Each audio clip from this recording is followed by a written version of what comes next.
नमस्कार, special edition में स्वागत है आपका और मैं हूं आपके साथ नेहा दुबे। देश कोरोना से परेशान है। हालांकि देश में कोरोना के मामलों में कमी आ रही है, लेकिन दिल्ली में हालात आउट ऑफ कंट्रोल बने हुए हैं। कोरोना की तीसरी लहर ने दिल्ली को कोरोना कैपिटल बना दिया है। बीते 10 दिनों में दिल्ली में 1000 से ज्यादा कोरोना संक्रमित मरीजों की मौत हुई है, जो कि ये एक चिंता का विषय भी बना हुआ है। दिल्ली में लगातार हालात गंभीर बने हुए हैं, लेकिन इस बीच केंद्र और दिल्ली सरकार के बीच खींचतान में अभी भी यहां पर खींचतान देखी जा रही है।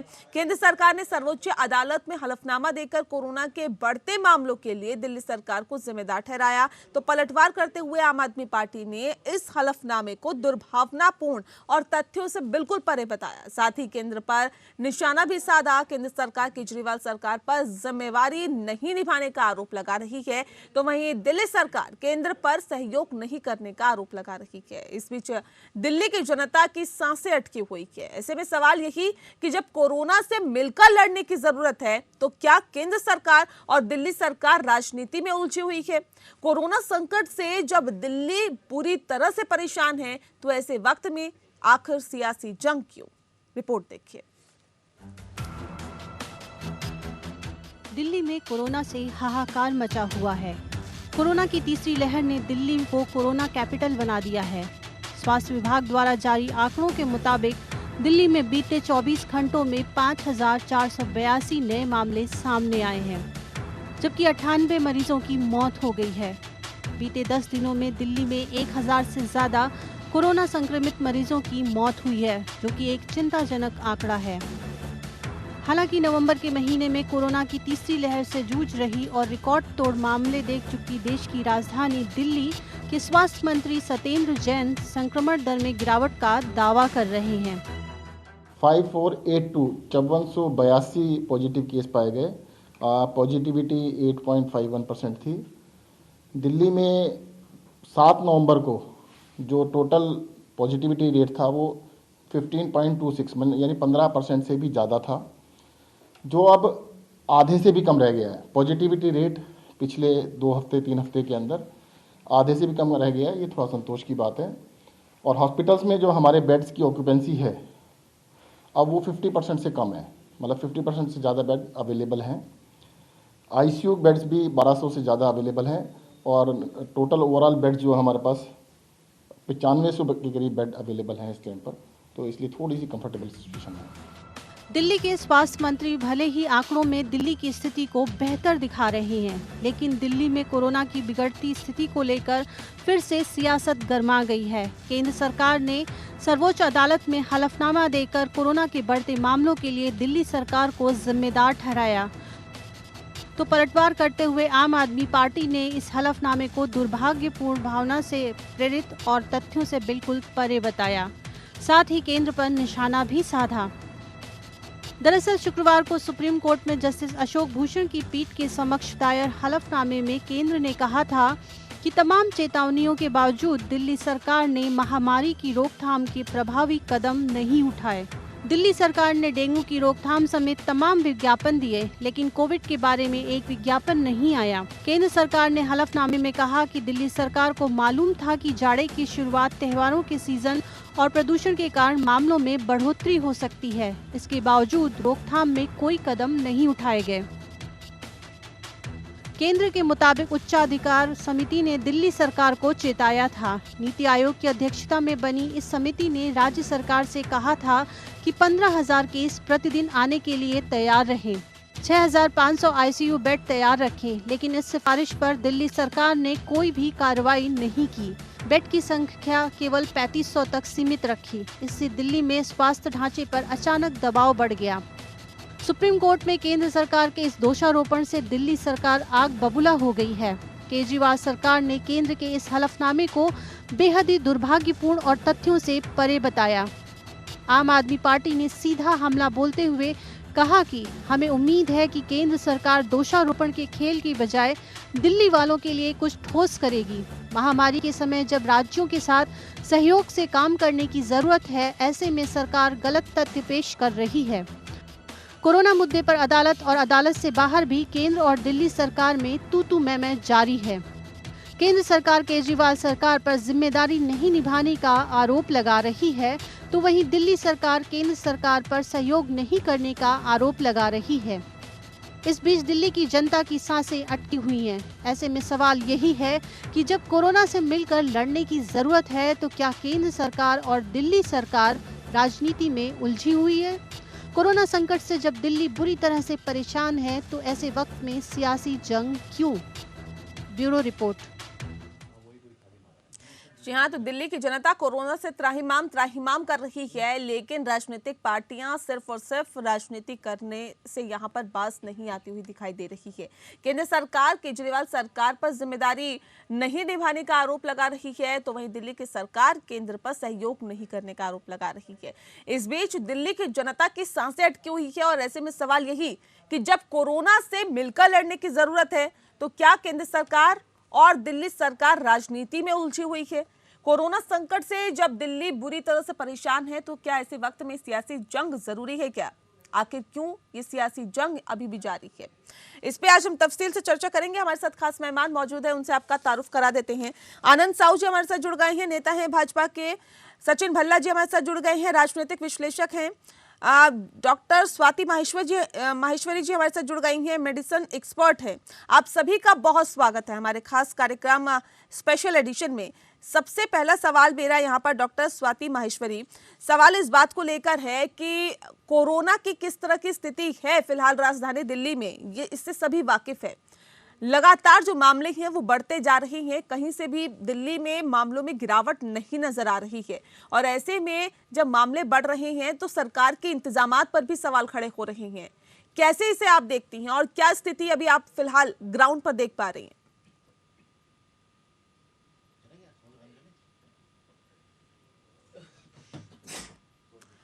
डॉक्टर स्वाति, आवाज मिल पा रही है आपको? चलिए, लगता है आवाज उन तक नहीं पहुंच पा रही है। आनंद साहू जी, सर सवाल इस बात को लेकर है, क्या ये वक्त है क्या राजनीति करने का? क्या ये वक्त है क्या ये बताने का कि केजरीवाल सरकार ने क्या किया क्या नहीं किया? इस वक्त तो अगर कोरोना से जंग जीतनी है, तो क्या नहीं लगता कि मिलजुल कर ही ये जंग जीती जा सकती है?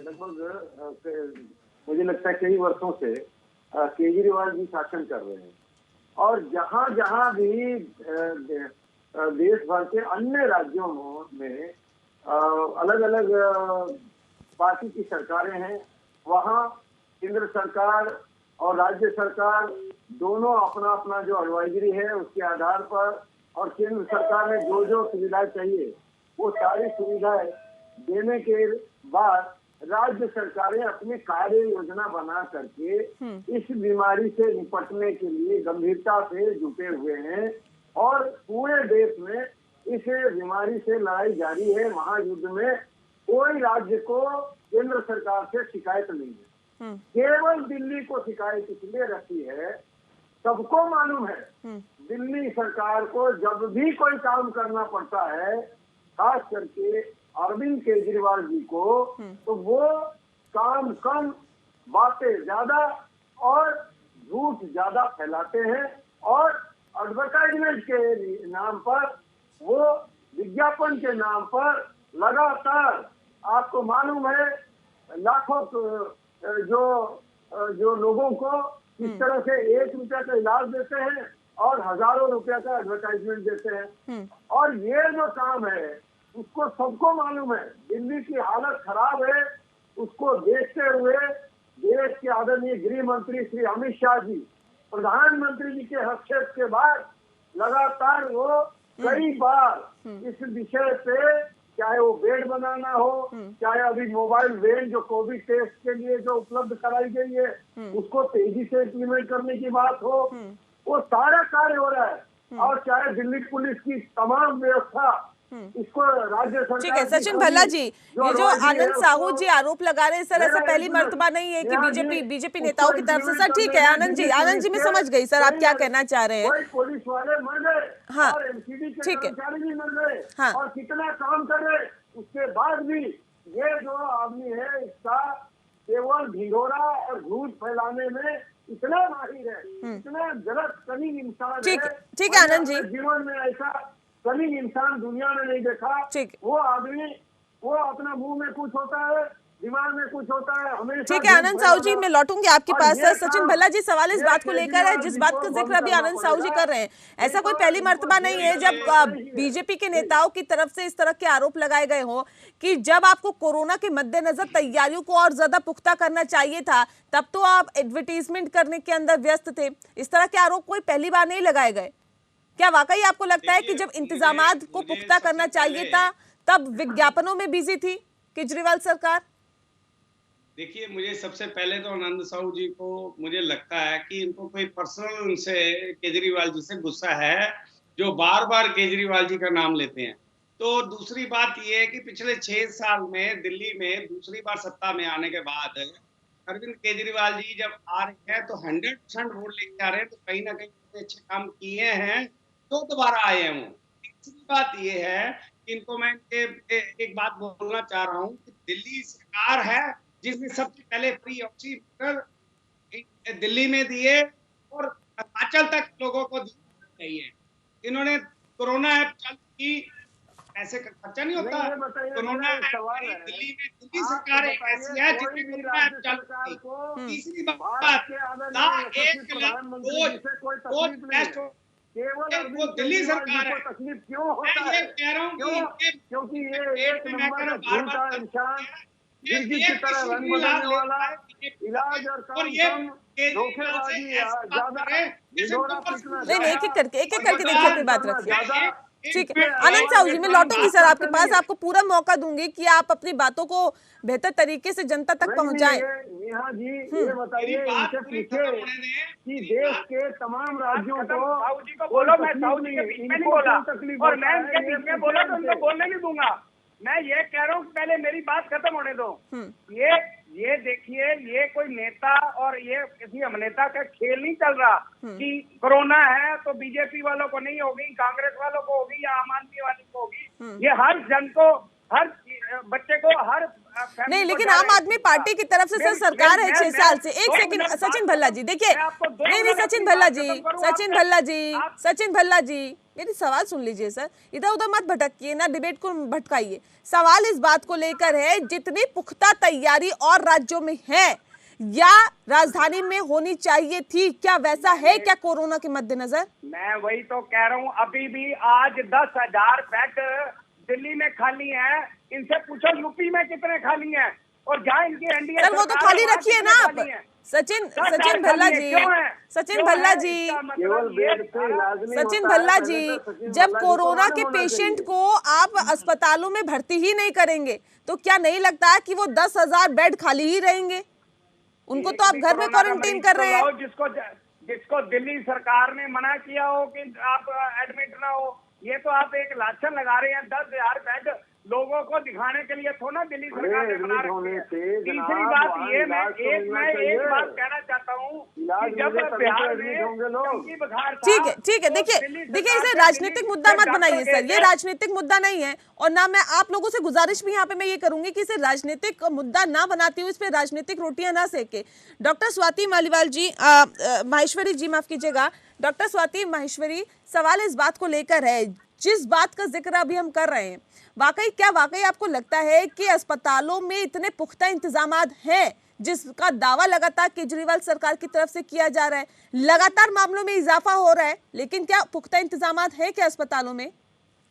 देखिए, बिल्कुल भी अगर देखा जाए तो दिल्ली सरकार उस वक्त तैयार नहीं थी। जिस तरह से संक्रमण तेजी से दिल्ली में बढ़ा तो बिल्कुल आनन फानन में पकड़ी गई सरकार उस वक्त और फिर आनन फानन में ही सारे कदम भी उठाए गए।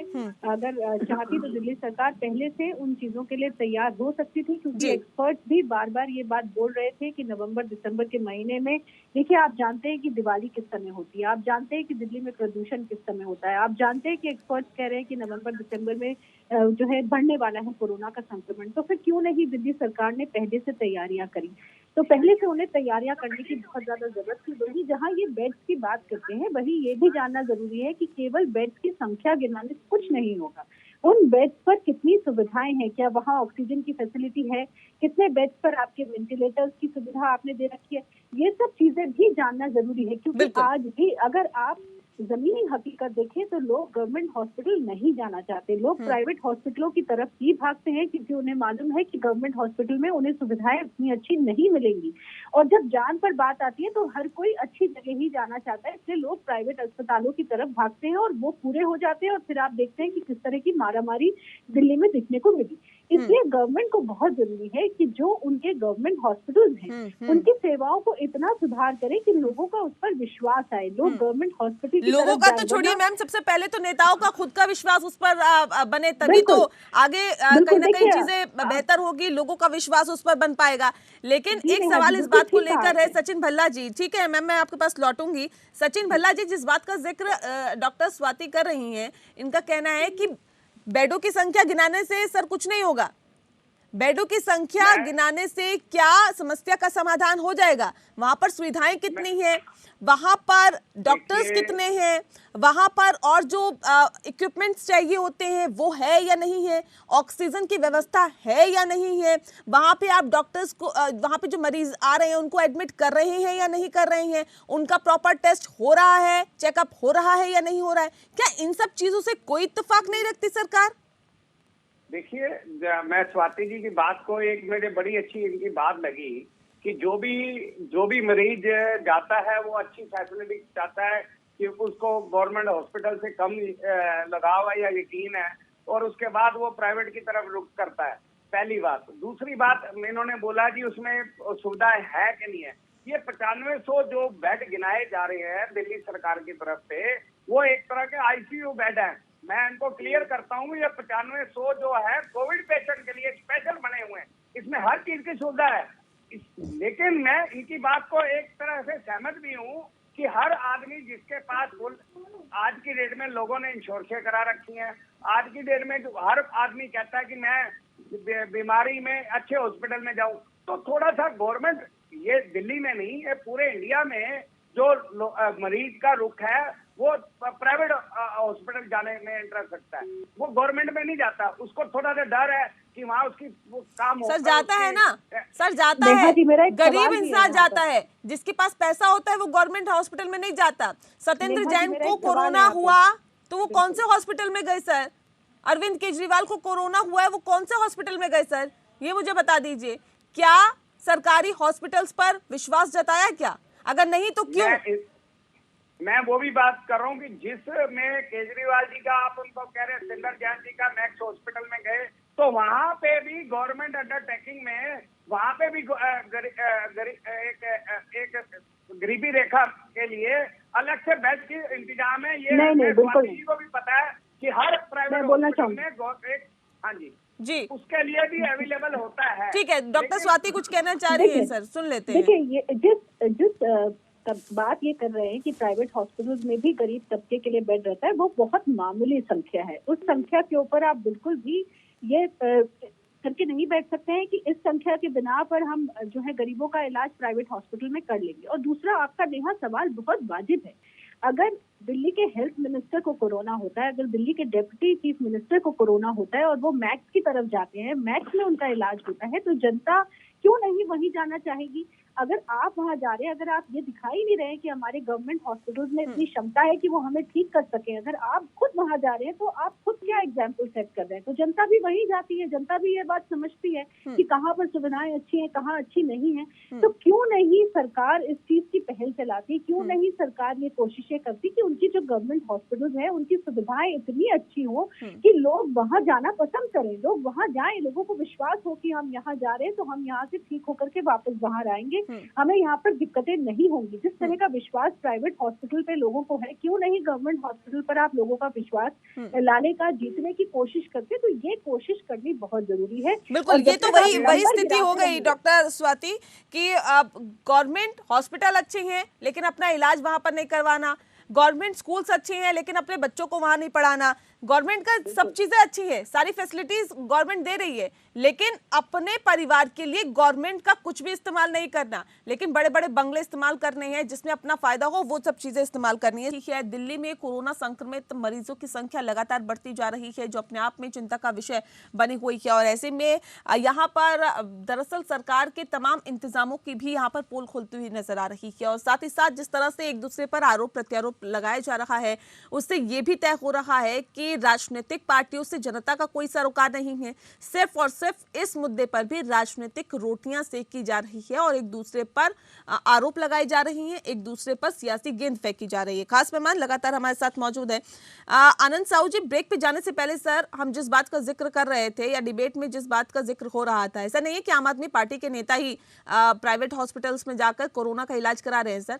केंद्र सरकार में भी कई मंत्री कोरोना पॉजिटिव हुए हैं, और ऐसे में वो भी सरकारी हॉस्पिटल नहीं गए। क्यों सरकारी हॉस्पिटल्स पर विश्वास नहीं है सर? अगर बेहतर इंतजामात नहीं है तो ठीक करिए ना उसे। ऐसी बात नहीं है नेहा जी, हमारे गृह मंत्री जी आदरणीय श्री अमित शाह जी एम्स में ट्रीटमेंट लिए, सबको मालूम है, 2 बार एडमिट हुए एम्स में। पहली बार कहाँ गए थे सर? पहली बार निश्चित रूप से उस समय हो सकता है बेड नहीं होगा या कोई और टेक्निकल रीजन होगा। अमित शाह जी को बेड नहीं मिला, हो सकता है कोई और भी रीजन होगा। देखिए ऐसा है, ये कहना कि अपने गृह मंत्री जी बाहर इलाज लिए, ये सर ये शायद उतना उचित नहीं होगा, क्योंकि गृह मंत्री जी जिस प्रकार से पूरा का पूरा दिल्ली में तमाम इलाज का व्यवस्था को चुस्त दुरुस्त करने के लिए खुद जंग में उतर करके अभी कम से कम 15,000 बेड का व्यवस्था कराई, और इतना ही नहीं, इलाज के साथ साथ दवाई की व्यवस्था, यानी उसके साथ साथ टेस्ट का व्यवस्था, हर प्रकार के जो डॉक्टरों के पूरी टीम, नर्सेस की टीम, हर एक प्रकार से दिल्ली सरकार को मदद देने के लिए आदरणीय गृह मंत्री जी ने जो मुहिम चलाया, वो सबको मालूम है, पूरे देश को मालूम है। और अरविंद केजरीवाल जी भी धन्यवाद दे चुके हैं कई बार, पब्लिकली भी, सोशल मीडिया के माध्यम से भी और दूसरे माध्यम से। लेकिन इनके जो नेता हैं, जो छुटभैये और बहुत सारे नेता हैं, वो अनाप शनाप और बोलते रहते हैं, और केजरीवाल जी अपना रंग समय समय पर बदलते रहते हैं। गिरगिट की रंग बदलती है, वैसा उनका रंग बदलना, ये जो है दिल्ली के लोगों को छलने का काम किया है।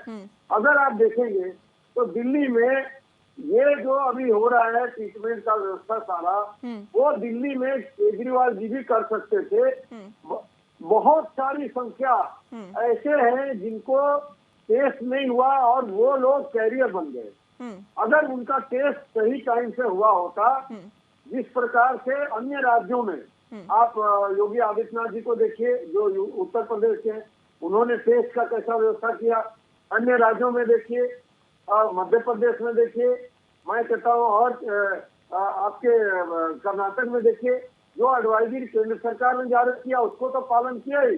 अपने अपने राज्यों में अलग से और इस कोविड-19 से लड़ने के लिए बकायदा बड़ी मीटिंग करके लगातार ब्लॉक लेवल में नीचे, पंचायत लेवल में नीचे, हर एक चीज की मॉनिटरिंग जो है। मैं उड़ीसा गया, मैं एक बात बताता हूँ, उड़ीसा में एयरपोर्ट में ही हमारी सारी डिटेल भरवा लिया गया, और मैं जहाँ गया वहाँ तुरंत उनके हेल्थ कर्मचारी आए देखने के लिए। ठीक है, कि सचमुच में मैंने जो भरा है रिपोर्ट में, जो डिक्लेरेशन दिया है, वो सही है या नहीं है। ठीक है, मेरा टेस्ट किया गया, और इधर उधर घुमा रहे हैं। ठीक है सचिन भल्ला जी, ठीक है सर, आनंद जी, उसका आंसर देना आनंद जी, ठीक है, ठीक है, ठीक है। डॉक्टर स्वाति कुछ कहना चाह रही, मैं उनके पास जाऊं, लेकिन उससे पहले एक सचिन जी आपसे मेरा सवाल, सर, क्या वाकई ये कहा जा सकता है कि केजरीवाल सरकार कोरोना को बहुत गंभीरता से नहीं ले रही थी?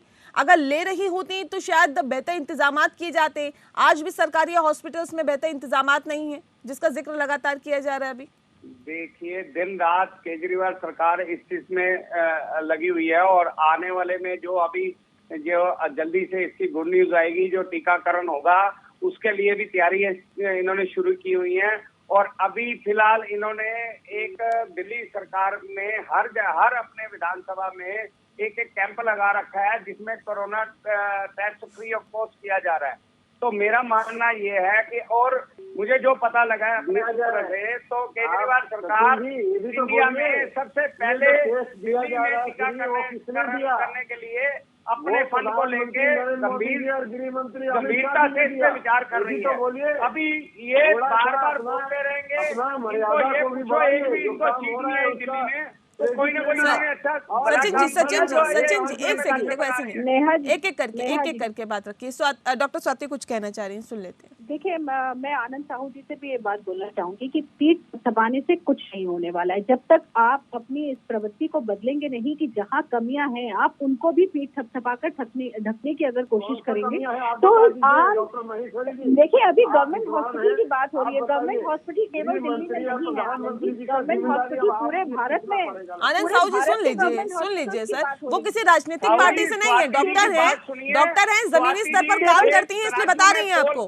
सुन लीजिए सचिन जी, सुन लीजिए सर, सुन लीजिए। आप दोनों अगर एक दूसरे को क्रॉस करते हैं तो ठीक है, लेकिन डॉक्टर को क्रॉस मत करिए। अब सुन लीजिए कि वो क्या कह रही हैं डॉक्टर स्वाति। देखिए, केवल दिल्ली में ही गवर्नमेंट हॉस्पिटल नहीं है, पूरे भारत में गवर्नमेंट हॉस्पिटल हैं और सभी को ठीक करना, दुरुस्त करना, जहाँ जहाँ जो सरकारें हैं सभी का काम है। केंद्र सरकार का भी काम है, राज्य सरकारों का भी काम है।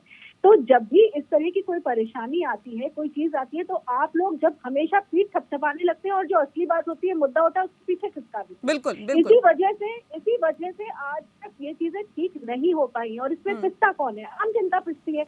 आप तो जाकर के एम्स में ट्रीटमेंट ले लेंगे, आप तो चले जाएंगे बेस्ट से बेस्ट हॉस्पिटल में, पिसता कौन है? आम जनता पिसती है ना, वहां मरते हैं ना लोग। तो क्यों नहीं सारी सरकारें मिलकर के ये एक बीड़ा उठाएं। खास तौर से अभी कोरोना के समय में समझ में आ ही रहा है कि हेल्थ कितना इम्पोर्टेंट है, कितना जो है पैसा लग रहा है, सब कुछ लग रहा है। तो क्यों नहीं गवर्नमेंट हॉस्पिटल्स को अच्छा करा जाए ताकि लोगों का उस पर विश्वास जगे। अब आप मेन मुद्दों से हट जाते हैं, बार बार आप अलग अलग राज्यों में अपनी सरकारों की तारीफ करने लग जाते हैं। इससे आम जनता को क्या भला होने वाला है? कोई भला नहीं होने वाला है आपकी इन तारीफों से। तारीफ तो तब है जब आम जनता के लोग मरे नहीं, जब उन्हें अच्छा इलाज मिले, जब वो ठीक होके घर जाए। बिल्कुल। मेरा एक ही कहना है डॉक्टर स्वाति महेश्वरी जी, आप देखिए, गृह मंत्री आदरणीय अमित शाह जी और प्रधानमंत्री आदरणीय श्री नरेंद्र मोदी जी दिल्ली के लिए जो करना चाहिए था, वो सुविधाएं देना, पैसा देना, मेडिसिन देना, उनका कोविड का टेस्ट कराना, उनके लिए बेड बनाना, इससे ज्यादा केंद्र सरकार जो है डायरेक्ट राज्य सरकार ने और क्या कर सकती है? देखिए, केवल दिल्ली की बात हो ही नहीं रही, हम पूरे भारत की बात कर रहे हैं। क्या हम कहाँ बीजेपी की सरकार नहीं है क्या? नहीं, क्यों नहीं? तो हम पूरे देश की क्यों नहीं बात करेंगे? नागरिक तो सभी हैं, नागरिक तो सभी हैं, भारतीय तो सभी हैं। जहाँ पे उनकी सरकार है वहाँ फेल चल रही है, और ये केजरीवाल जी पे लाछन लगाएंगे। हर जगह जहाँ एनडीए सरकार है वहाँ फेल हो रही है। इनको बीजेपी राज्य जहाँ है वहाँ पे फेल चल रहे हैं, ये उसको छुपा। बिल्कुल, देखिए देश की बात तो हो रही है यहाँ पर, लेकिन यहाँ पर आपको बता दें, क्योंकि अब कोरोना का केंद्र बिंदु दिल्ली बनता जा रहा है सर। राजधानी दिल्ली है ही कितनी बड़ी, कितनी जनसंख्या है यहाँ पर, लेकिन कोरोना के मामले जिस रफ्तार के साथ बढ़ रहे हैं, हर घर में दस्तक दे रहा है सर कोरोना, और ये कहीं ना कहीं सवालिया निशान खड़े कर रहा है। बात दरअसल कोरोना संक्रमण की हो रही है। कोरोना संक्रमण लगातार बढ़ता जा रहा है, लेकिन अगर हम पूरे देश में देखें, भले ही आंकड़े कम हो रहे हैं, लेकिन राजधानी दिल्ली में जिस रफ्तार से कोरोना बढ़ रहा है, जाहिर तौर पर अपने आप में कई सवालिया निशान खड़े कर रहा है। लेकिन सचिन भल्ला जी, अगर आप ये कहते हैं सरकार की तैयारियां पूरी है, सरकार के पास कई हजार बेड है जो खाली पड़े हुए हैं, फिर ये 1000 आईसीयू बेड की डिमांड अभी केंद्र सरकार के साथ जब बैठक हुई थी, प्रधानमंत्री के साथ जब तमाम मुख्यमंत्रियों की बैठक हुई थी, फिर ये डिमांड क्यों रख दी गई? बात आपके मीडिया के माध्यम से पूछना चाहता हूँ। आप ये बताएं, आप सबको ये तो पता है ना, तो दिल्ली में 40 से 45% लोग बाहर से मरीज जो है वो दिल्ली में आके अपना उपचार कराते हैं। ये तो आपको पता ही है ना, ये तो गलत नहीं है, मैं झूठ नहीं बोल रहा, ये आपको भी पता है। नहीं, ये जो आंकड़े बढ़ रहे हैं सर, ये जो आंकड़े बढ़ रहे हैं, क्या स्पष्ट करिए सर, साफ बताइए। ये जो आंकड़े बढ़ रहे हैं, ये बाहर के लोगों के हैं क्या? सर 40 से 45% पर डे आप देखेंगे, जब आपके पास सारा आंकड़ा आता है कि आज 5482 केस थे, तो 5482 केस में 2000 केस बाहर की आईडी के हैं, दिल्ली, हरियाणा, यूपी, पंजाब के लोग आ रहे हैं। तो ये इनको साहू जी को भी पता है। और नेहा जी, मैं आपके माध्यम से लोगों को बताना चाह रहा हूँ कि मैं सच बोल रहा हूँ, और ये आपको भी पता 40 बार से उपचार कराने आ रहे हैं। दूसरी बात, आपने 1000 सेंट्रल गवर्नमेंट से बोला, तो हमारा ये था कि 1000 बेड तब आओ कि 5-4 मरीज बढ़े तो हम अपने सर ये विडंबना है, ये विडंबना है सर कि प्रदूषण बढ़ता है तो दिल्ली सरकार ये कह देती है जी आसपास के राज्यों की वजह से प्रदूषण बढ़ा। अगर एक सेकंड से सुन लीजिए, देखिए ऐसे नहीं, ऐसे नहीं, दिल्ली में कोई भी खेत खलिहान नहीं है सर, सुन लीजिए सर, प्रदूषण ठीक है, एक सेकंड रुक जाइए, एक सचिन जी धैर्य रखिए सर, थोड़ा सा धैर्य रखिए। आनंद साहू जी एक सेकंड रुक जाइए, आनंद जी रुक जाइए एक सेकंड सर, आनंद जी धैर्य रखिए सर। ये चोरों का सरदार है अरविंद केजरीवाल, और इनके सारे जो है जिस प्रकार से ये काम कर रहे हैं। ठीक है सचिन जी सवाल इस बात को लेकर है सर, प्रदूषण बढ़ रहा है, खेत खलिहान दिल्ली में कितने हैं, ठीक है मान लेते हैं खेत खलिहान दिल्ली में ना के बराबर है। सर मुझे ये बताइए, प्रदूषण क्या सिर्फ पराली से ही होता है क्या? कितने प्रतिशत प्रदूषण पराली से होता है? सिर्फ 15 से 16%। बाकी का प्रदूषण कहाँ से आता है? देखिए, मैं तो आनंद साहू जी इतने बड़े नेता हैं, इनको सर मेरे सवाल का जवाब दीजिए सर, मेरे सवाल का जवाब दीजिए ना। अभद्र भाषा, चोर और चक्के ऐसा लैंग्वेज मत बोले। यहाँ पे डिबेट हो रही है, हमारा आपस में कोई गुस्सा नहीं, लड़ाई नहीं है। इनको सबसे पहले इनको बोले कि किसी के लिए चोरों के सरदार ऐसी लैंग्वेज इतने बड़े चैनल पे बोलना इनके लिए शोभा दे रहा है। पहले ये बोले आप, सबसे पहले ये तो आप अपमान कर रहे हैं सर। आप लोगों के अंदर मानवता नाम की चीज है सर। दिल्ली में जनता त्राहिमाम कर रही है, आप लोग एक दूसरे पर वार कर रहे हैं। नहीं ये क्या तरीका है सर? तो इतना तकलीफ होता क्या? आप बताइए विशेषज्ञों के, आप बताइए। आनंद साहू जी देखिए, भाषा का मर्यादा का ध्यान रखते हुए ही आप अपने वक्तव्य को कहें। सभी लोगों से मेरी ये गुजारिश है, मैं सिर्फ आनंद साहू जी को नहीं कह रही, मैं सचिन भल्ला जी को भी कह रही हूँ, बाकी सब लोग भाषा की जो मर्यादा है उसका बेहद ध्यान रखें। डॉक्टर स्वाति, सवाल इस बात को लेकर है, ये कितनी विडंबना आप मानती हैं कि राजधानी दिल्ली में खासतौर पर जनता त्राहिमाम कर रही है, इलाज बेहतर तरीके से नहीं मिल पा रहा, लेकिन जब इस मर्तबा सवाल पूछे जाते हैं तो इस तरह के आरोप प्रत्यारोप लगा दिए जाते हैं। अभी सचिन भल्ला जी ने कहा कि पुख्ता इंतजामात हैं, और 2 दिन पहले जो प्रधानमंत्री के साथ बैठक हुई है उसमें 1000 आईसीयू बेड की फिर डिमांड की गई है। जी हाँ, देखिए अगर आप ये कह रहे हैं तो क्यों सुप्रीम कोर्ट को आपको फटकार लगानी पड़ी? क्यों हाई कोर्ट ने जो है आपसे पूछा कि क्या तैयारी है? क्यों उन लोगों ने आपसे बार बार इस चीज पे जवाब तलब किया कि दिल्ली सरकार सो रही थी? दिल्ली सरकार बिल्कुल भी जागी हुई नहीं थी, क्योंकि जिस तरह से कोरोना का संक्रमण बढ़ा है और जिस तरह से अभी मृत्यु दर कोरोना में बढ़ा है, ये कोई छोटी बात नहीं है, क्योंकि कोरोना के साथ हम देख रहे हैं कि ज्यादातर लोग ठीक हो जा रहे हैं। लेकिन अगर अभी आप दिल्ली के पिछले कुछ दिनों के आंकड़े देखें तो 2300 से ज्यादा मृत्यु हुई है दिल्ली में। ये एक छोटी बात नहीं है। तो कहीं ना कहीं सरकार को आकलन करना जरूरी है कि क्यों मृत्यु दर बढ़ रहा है, क्या परेशानियां हैं, कौन से ऐसे स्टेप्स हैं जो उठाने में हमसे गलतियां हुई, जो हमने समय से नहीं उठाए, या हमने उठाए तो हमने गलत उठाए, ताकि उन सब की समीक्षा होकर आने वाले समय के लिए दिल्ली सरकार तैयार हो, मुस्तैद हो, क्योंकि अभी संक्रमण और बढ़ने की संभावनाएं हैं। अभी हम दिसंबर में जा रहे हैं, जनवरी में जा रहे हैं, दोनों ही महीने ऐसे हैं जिसमें रेस्पिरेटरी प्रॉब्लम्स बढ़ती हैं, न केवल कोरोना बल्कि बाकी भी बढ़ती है। ऐसे में क्या इंतजाम है? पहले से दूरंदेशी की बहुत ज्यादा जरूरत है, ना कि आप उस वक्त पे रिएक्ट करते हैं जब एकदम से मामले बढ़ जाते हैं, जब हाहाकार हो जाता है पूरे में, तब दिल्ली सरकार अचानक से जाग करके अगर कुछ स्टेप्स उठाती है और आप ये कहते हैं कि हमने तो ये स्टेप्स उठाए हैं, तो ये एक गलत बात है। आपको पहले से सोच करके समझ करके स्टेप्स उठाने की जरूरत है। डॉक्टर स्वाति, इस वक्त कोरोना की टेस्टिंग बढ़ाने की कितनी जरूरत है राजधानी दिल्ली में? क्योंकि अभी इस तरह के भी मामले सामने आए हैं मैम, क्योंकि जो लोग कोरोना टेस्ट कराने के लिए अस्पतालों का रुख कर रहे हैं उनका रैपिड टेस्ट किया जा रहा है। ये रैपिड टेस्ट कितना विश्वसनीय है, कितना विश्वास इस पर किया जा सकता है? अगर नहीं किया जा सकता तो कोरोना की टेस्टिंग बढ़ाना भी कितना आवश्यक है इस वक्त? देखिए, कोरोना की टेस्टिंग बढ़ाना बहुत आवश्यक है, और सुप्रीम कोर्ट ने भी दिल्ली सरकार से ये बात बार बार बोली है कि आप जितने RT-PCR टेस्ट हैं उनकी संख्या को बढ़ाइए, केवल एंटीबॉडी टेस्ट करने से लाभ नहीं होगा, और जो रेशियो है वो एंटीबॉडी टेस्ट का कम करिए और RT-PCR का ज्यादा करिए। क्योंकि एंटीबॉडी टेस्ट जो है वो कम्प्लीटली कंफर्मेटिव नहीं होता है, और ऐसे में बहुत सारे लोग हैं जो कोरोना पॉजिटिव हैं और मिस हो जाते हैं, और वो लोग अगर मिस हो जाए तो फिर वो कोरोना संक्रमण औरों को फैलाते हैं, और धीरे धीरे ये परेशानी परेशानी और बढ़ती है। इसीलिए गवर्नमेंट को इस वक्त बहुत ज्यादा फोकस करने की जरूरत है कि वो ज्यादा से ज्यादा आरटीपीसीआर टेस्ट को बढ़ाएं। और अभी पिछले कुछ दिनों में अगर आप आंकड़े देखें तो आरटीपीसीआर टेस्ट को दिल्ली सरकार ने बढ़ाया है।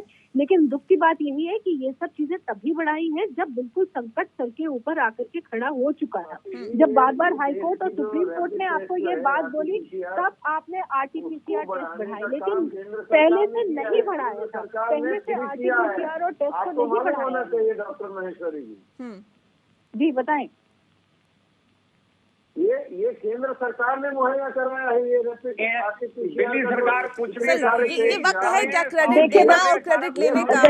सर ये वक्त है क्या? सर अभी हम यही बात कर रहे हैं, आप सभी से मेरा अनुरोध है सर, अभी हम यही बात कर रहे हैं कि हमें मिलजुल कर आगे बढ़ने की जरूरत है। अगर राजधानी दिल्ली में कोरोना संक्रमित लोग हैं, एक बात बताइए जी मैं सचिन जी को जवाब देना चाहूँगा। एक एक करके अपनी बात रखिए। आनंद साहू कुछ कहना चाह रहे, पहले सुन लेते हैं। आनंद जी। टेस्ट होना चाहिए ज्यादा और उसकी व्यवस्था कर दिया और उसके बाद टेस्ट होने लगा और उसकी चार्ज भी नहीं ली जा रही है। केंद्र सरकार इससे ज्यादा और क्या करे राज्य के लिए, आप बताइए ना। इससे ज्यादा ये केजरीवाल जी अभी निकल रहे हैं, हमारी तो पूरी पार्टी निकली हुई है, पहले से एमसीडी निकली है। ये सरकार जो है एमसीडी के लोगों का वेतन नहीं देते, सफाई मजदूर मर जाते हैं उनको कंपनसेशन नहीं देते, उनका वेतन रोक दिया जाता है। पैरामिलिट्री मेडिकल वेतन रोक देते हैं, डॉक्टरों के वेतन रोक देते हैं। आप बताइए अगर ये देश सर देखिए ये वक्त नहीं, मुझे लगता है कि इस मुद्दे पर क्रेडिट लेने वाला ये वक्त है।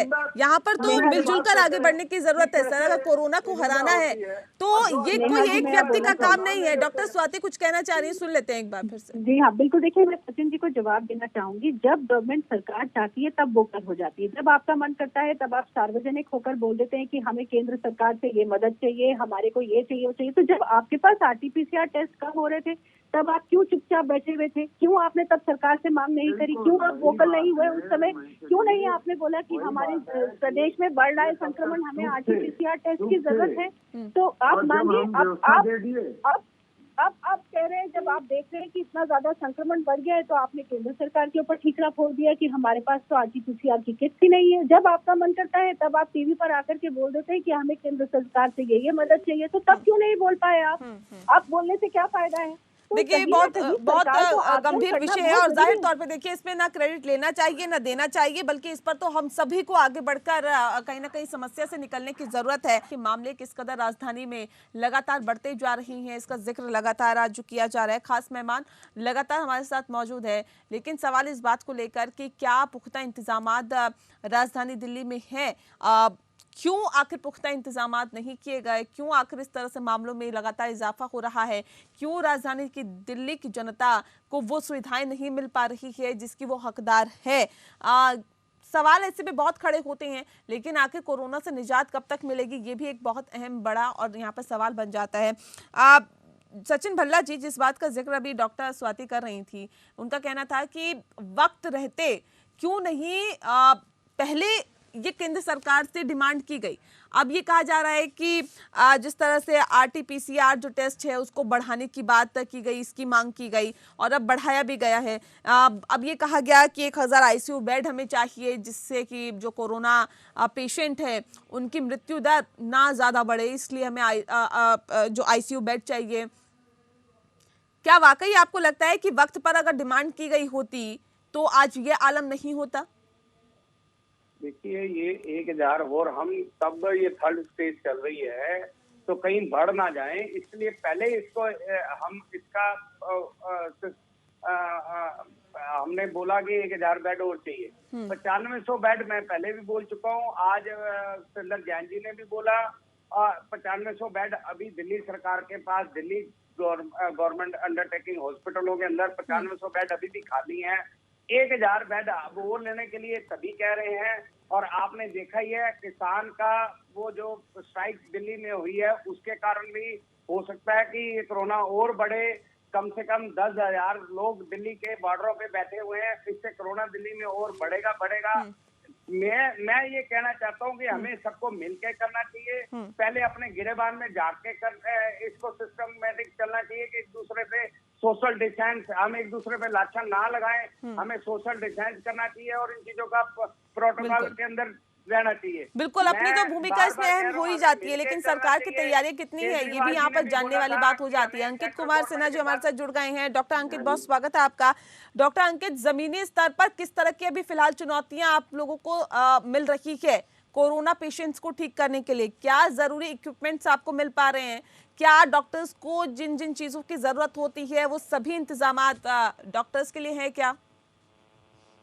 देखिए, मैं एक प्राइवेट हॉस्पिटल में कार्यरत हूँ और हमारे हॉस्पिटल में तो जो दवाइयों की जो सुविधाएं हैं वो सारी टचवुड सारी सुविधाएं उपलब्ध हैं, जिसकी वजह से हम उनके इलाज में एटलीस्ट कमी नहीं हो पा रही है। बट हमारा जो ये अभी पिछली लास्ट 20-25 दिन से जो चीजें बढ़ी हैं, डेफिनेटली पहले के कोरोना के पेशेंट्स में और अभी के कोरोना के पेशेंट्स में डिफरेंस हमें ये दिख रहा है कि पहले जो सिम्टम्स वाले, जिनके कम सिम्टम्स थे, उनके फेफड़ों में जो इन्वॉल्वमेंट होता था वो काफी कम था। अभी हम जो पेशेंट्स देख रहे हैं उनके लगभग पेशेंट्स के जो आ रहे हैं, लगभग सबके फेफड़ों में जो निमोनिया की शुरुआत हो चुकी हो रही है। और एज पर जैसे हमें प्रोटोकॉल के हिसाब से जो भी पेशेंट्स के फेफड़ों में निमोनिया की स्टार्ट हो रही है उन्हें हमें एडमिशन कराने की आवश्यकता होती है। और उसकी वजह से अभी भी हमारे पेशेंट्स, मतलब जो कई पेशेंट्स जो बेड नहीं होने की वजह से वापस जा रहे हैं और उनसे जो हमारी बात हो पा रही है, कई जगहों पे अस्पतालों में बेड की सुविधाएं उपलब्ध नहीं है। तो इस तरह के पेशेंट जो शुरुआत के 2-3 दिन जहाँ पे उनका हम बड़े अच्छे से इलाज कर सकते थे और चीजों को खराब होने से रोका जा सकता था, वो 2-3 दिन वो बेड ढूंढने में वेस्ट हो जा रहा है। तो डेफिनेटली जिस तरह से मैं देख पा रहा हूँ, एटलीस्ट दिल्ली एनसीआर में बेड्स की आवश्यकता काफी ज्यादा है और उस हिसाब से अस्पतालों में बेड की जो सुविधाएं हैं उपलब्ध नहीं हो पा रही हैं। सचिन भल्ला जी, आप कह रहे हैं कि बेड इतने खाली पड़े हैं कि मरीज ही नहीं है उसमें। तो अब डॉक्टर अंकित कह रहे हैं कि बेड नहीं मिल पा रहे डॉक्टर्स को, वो मरीजों को, जिस वजह से मरीजों को दर दर की ठोकरें खानी पड़ रही है। और आप समझ सकते हैं अगर एक कोरोना पेशेंट 10 जगह जाएगा तो वो कितने लोगों को संक्रमित करेगा। देखिए, अंकित जी ने अभी बार-बार 2 बार बोला कि हमारे हॉस्पिटल में, जो मैं प्राइवेट हॉस्पिटल में करता हूँ, वहाँ पे बेड अवेलेबल नहीं है। मैं बार-बार बोल रहा हूँ कि लोगों का ध्यान प्राइवेट हॉस्पिटल की तरफ तब जाता है। सर, प्राइवेट हॉस्पिटल में भी तो आप लोगों ने, सरकार ने कुछ प्रतिशत बेड्स को रखा है क्या? प्राइवेट हॉस्पिटल्स में भी तो कुछ प्रतिशत जो बेड है वो रिजर्व किए गए हैं कोरोना पेशेंट्स के लिए। ये अंकित जी से, ये वाला क्वेश्चन आप अंकित जी से पूछो ना। नहीं, आप मुझे बताइए ना सर। अंकित जी से पूछो ना, वो अपने आप सच बोलेंगे। सर, मैं आपका क्वेश्चन का आंसर करना चाहूंगा। हमारे अस्पताल में लगभग 150 पेशेंट्स की सुविधाएं, उससे ऊपर भी 170 पेशेंट अभी हम ट्रीट कर रहे हैं। हमारे पेशेंट्स में मोर देन 70% ऑफ बेड जो कोरोना के लिए रखा गया है। नेहा जी ने बोला है, जो एक गरीबी तबके के लिए जो हॉस्पिटल के लिए बेड अवेलेबल होते हैं, वो आपके हॉस्पिटल में है कि नहीं है, ये बताएं आप। बिल्कुल है सर, मोर देन अवेलेबिलिटी होती है, बट हमारे में वही है कि हम अपने बेड को मैक्सिमलाइज करने के बावजूद भी उन पेशेंट्स को बेड नहीं दे पा रहे हैं। लगभग हम सर, ये स्थिति है। अब आप प्राइवेट हॉस्पिटल में जो जा रहे हैं, आप समझिए ना, जब गवर्नमेंट हॉस्पिटल में पूरे बेड फुल हो जाते हैं तब लोग प्राइवेट हॉस्पिटल में भी रुक करते हैं। अब प्राइवेट हॉस्पिटल्स में भी अगर बेड की वहां पर मौजूदगी नहीं है, बेड नहीं है, तो आप समझिए ना किस तरह की स्थिति है। आप तो कह रहे हैं कि बेड खाली पड़े हैं, यहाँ पर तो स्थिति कुछ और ही बयां कर रही है। मैंने कहा झूठ बोलते हैं इसीलिए देखो ये मैं यही कहता हूँ, हाथ जोड़ के विनती करता हूँ, साहू जी को केजरीवाल के समर्थक और सारे नेताओं को कि भाषण कम, राशन ज्यादा, इलाज ज्यादा, मास्क वितरण ज्यादा, गिलोय और तुलसी और अश्वगंधा और ये सारा चीज का, जड़ी बूटी का वितरण और काढ़ा जो है वो उपलब्ध कराइए, क्योंकि मैं खुद कोरोना मरीज था। आनंद जी, मैं घर में ट्रीटमेंट दवाई ले। आनंद जी, देखिए, केंद्र में आपकी सरकार है, राज्य में आम आदमी पार्टी की सरकार है, लेकिन जनता की कहाँ कमी है सर? जनता की क्या खामी है सर? इसमें जनता की क्या गलती है कि जनता को इस तरह की स्थिति से दो चार होना पड़ रहा है? मैं बताता हूँ नेहा जी, मैं खुद, मेरा पूरा परिवार कोविड से इफेक्टेड रहा और कोई भी हमें मदद नहीं मिला। केवल केंद्र सरकार के तरफ से जो पीजीएचएस के जो डॉक्टर हैं, उन्होंने मुझे फोन में फोन में सारी जो जानकारियां चाहिए, जो दवाइयों का जो उनको प्रिस्क्रिप्शन बनाया हुआ है कोविड के लिए, वो सब दिया। मैंने रिपोर्ट भेजा व्हाट्सएप में, क्योंकि डॉक्टर भी मिलना नहीं चाह रहे हैं कोविड पेशेंट से, और ये सच्चाई है।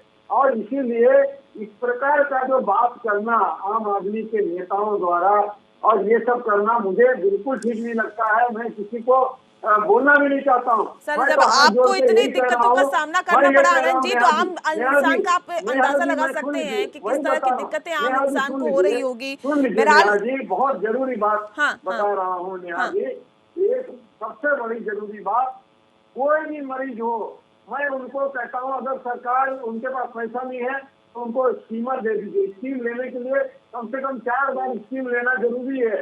वो मैं खुद झेल चुका हूँ, क्योंकि मेरे फेफड़े में इंफेक्शन हो गया था और मैं बहुत ही सीरियस कंडीशन में चला गया था। लगातार मैं गिलोय, अश्वगंधा, मुलेठी और तुलसी इसका सेवन किया।